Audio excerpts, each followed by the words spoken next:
Banywanyi bacu mukunda icyongereza nongeye kwaramutsa ni teacher Pascal uko musanzwe mumenyereye nabemereye ko nzobiga icyongereza gushika mukimenye. Rero kugira tubana iragomba basaye mu nkora akantu gatoya gusa. Mufite onde hajya munsi murabona handitse abonema canke subscribe bivanye n'ahantu muri muce mukora no kuri kajya gakengeri.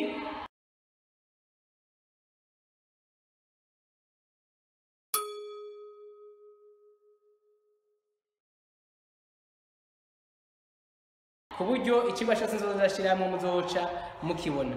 Reka rero twicisha amajambo menshi tuje mu cigwa nyezina cuno munsi murakoze.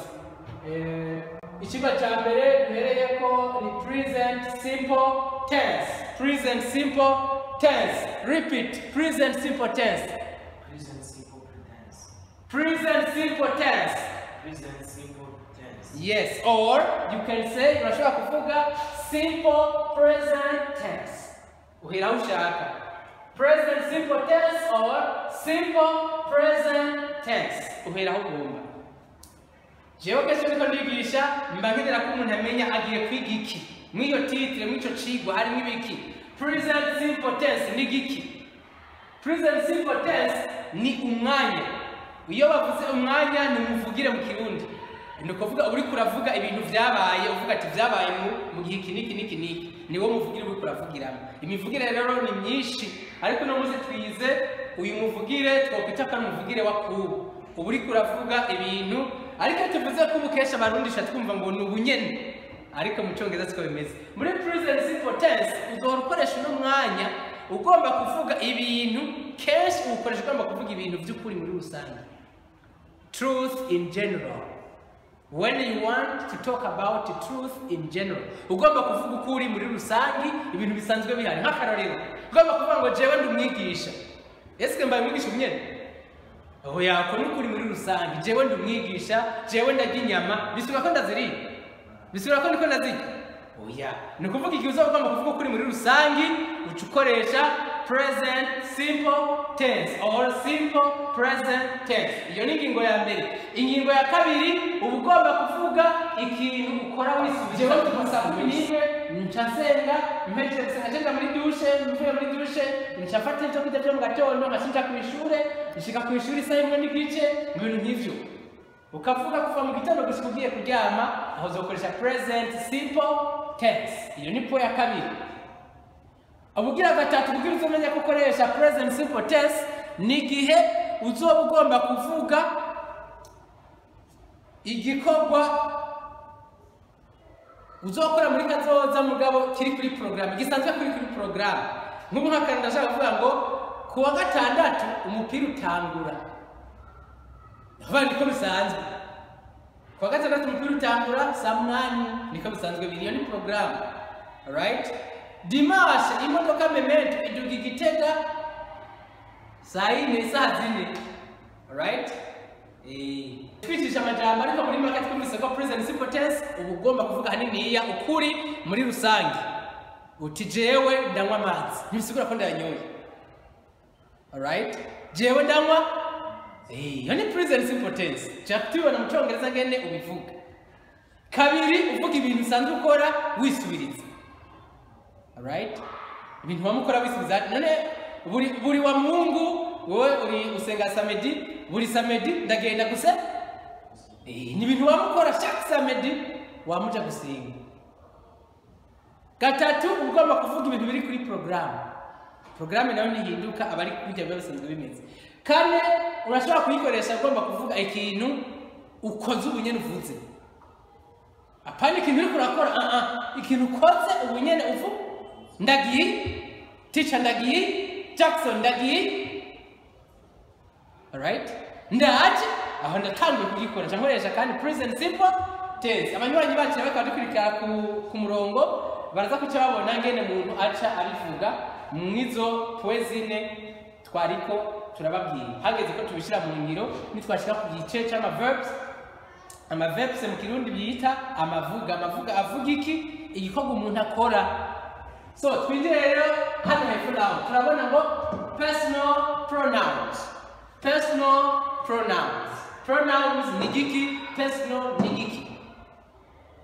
Pronouns, iyo tuvuze pronouns mu Kirundi twumva insigarira zina.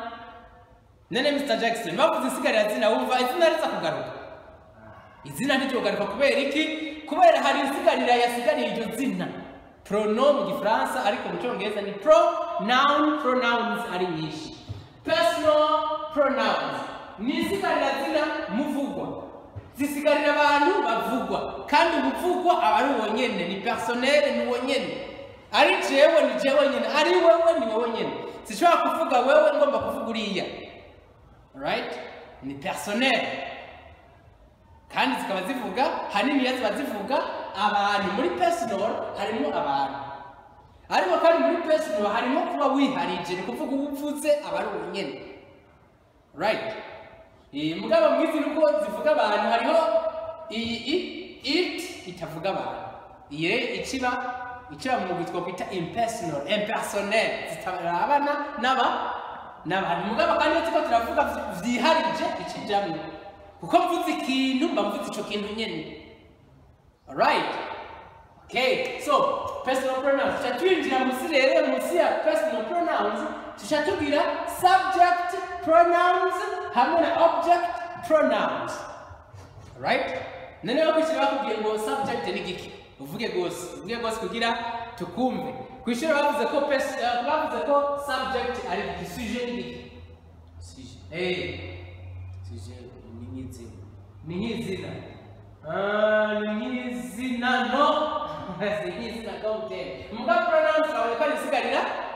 Ni kuvuga nisigarira zina subject. Mbe subject mbaza wakati menya none iyo nsigarira zina isigarira subject. Ico subject cyoco ni giki? Alright? Iyo subject ni ico kintu kiriko kiratuma tuvuga. Niyo sujet. Alright? Sujet ni gituma muvugwa. Sigarira zina zisigarira mu kibanza abantu bavugwa ariko rero bavuze kandi subject twumvamo rukozi ziba zifise igikorwa cyo gukora ikintu mu byungane. Ni rukozi zifise fonction ya rukozi mu byungane. Ni kuvuga rero no rujyamo tuvuga tubone ngaho subject pronouns busigarira mu kibanza cy'izina ry'umuntu ariko aravugwa ko akora igikorwa mu byungane. Hama kuri object pronouns naho pronouns zisigarira zina zisigarira mu kibanza muvugwa ariko igikorwa kimubako baramukorera. Ni kuvuga mu Kirundi tukomita karangura, niwe igikorwa kirangukira. Ziba ari indoreko karangura zerekana igikorwa kirangukirako kiza kikaberako. Ntumvuze ngo ndakuzi, umva wese we wunzi ibyo ndabigukorera byo kukumenya. Wowe ngaho uri karangura nanjye ngaba ndi rukozi ko nje muri ivyo bintu mvuze. Birumvikana? Aho ibyo bitahuje tumanuka neza rero. Mu Cyongereza, mu Kirundi, mu Gifaransa, mu Gishinwa, mu rurimi rwose uzokwiga bazokubwira ko existe ko hariho abantu batatu. 3 persons. We have 3 persons in any languages. Mu rurimi rwari rwose we have 3 personals in grammar. Muri grammar, muri grammaire, mu ndimburo y'ururimi haba abantu batatu. None abo bantu batatu nabahe ko tuzi hari abantu miliyari menshi mu isi gute ticaye uvuga ko hari abantu batatu? Abo bantu batatu nabajyanye n'aba bamuvugwa babo tuba turavuga. Ni kuvuga iyo jewe mvuze ikintu swat ndivuze o ndakuvuze canke ndamuvuze, nabo bantu batatu batarengwa mu bintu abantu bashobora kuyaga. Ndivuze ndakubwiye canke ndakuvuze ndakubwiye canke ndamuvuze uriya wundi muntu. Nibo batatu babaho mu Cyongereza. Mu Gifaransa mu bivuga kugira ngo première personne du singulier, deuxième personne ni batatu. Okay? Umuntu wa mbere rero n'uyuhe tunonetse cy'umuntu wa mbere ni igikoko. Uya muntu wa mbere ashobora kuba jewe canke kikaba igikoko. Umugabo condition ihari kugira nitwe umuntu wa mbere ni gihari jewe ndiko ndavuga nkavuga ivyo nkora. Sawa? Ikesha sitovuga ukavuga ivyo ukora uzoba witwa umuntu wa mbere. Akajambo rero gacaka kusigara ko tugizigarira zina ni urudome i ariko mu Cyongereza urudome i barusoma I. Bashaka gusubira mu can you repeat I kuvuga ngaho mba nivuza aho ndaheje kwivuga. nanditse mu kirundi ngo ni jewe ariko si jewe ko mutere mu kirundi neza na neza ni ndobeko ne ndaje ndagiye ndiga umva ibintu byose mvuga ko nkorose ngariko ne nzoza naragiye ni ne mugabo ugira ati byumve neza nakimva ko ari jewe kuvuga ndakajambo ai nkoresha ngomba kuvuga ibintu nko maze kuvuga ai rero nshaka kuvuga ibintu barasha tubona amavuga hajya ace dushirako hakurikira akajambo kagira kabiri wewe ugira kabiri ubu umuntu agira kabiri ryari iyo ndiko ndakubwira ivyo ukora cyangwa wowe uriko uramubwira ivyo akora umuntu kurabwira yitwa umuntu agira kabiri so wewe rero umuntu ugira kabiri ngomba kukubwira ibintu ukora maze kuvuga ati yu aca mbaneneye sawa yu cyatu bishaka mu mwanya umuntu agira gatatu ninde niwe turiko turavuga umuntu wa mbere ai umuntu wa kabiri yu umuntu wa gatatu acha umuntu wa gatatu rero ninde niwe turiko turavuga ari umuhungu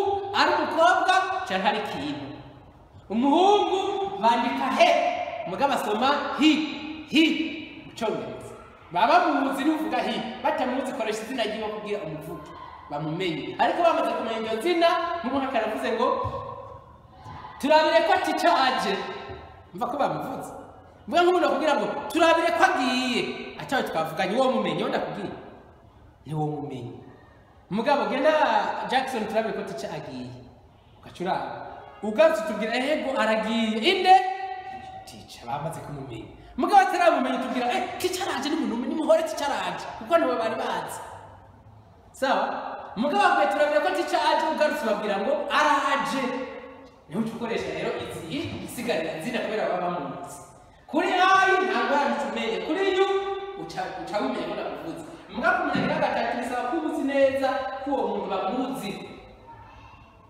right bisaba ko uzi neza ko uwo muntu umuhungu rero bamuzi tuvuga hi umukobwa bamuzi tuvuga shi tuko turavuga shishaka ibyo akora ikintu bakizira tuvuga iki cyane igikoko iki tuko turagisubiriza sawa wowe urazi imbeba yego ndayizi ini yayimubajije njamuresha iti okay abari muri singula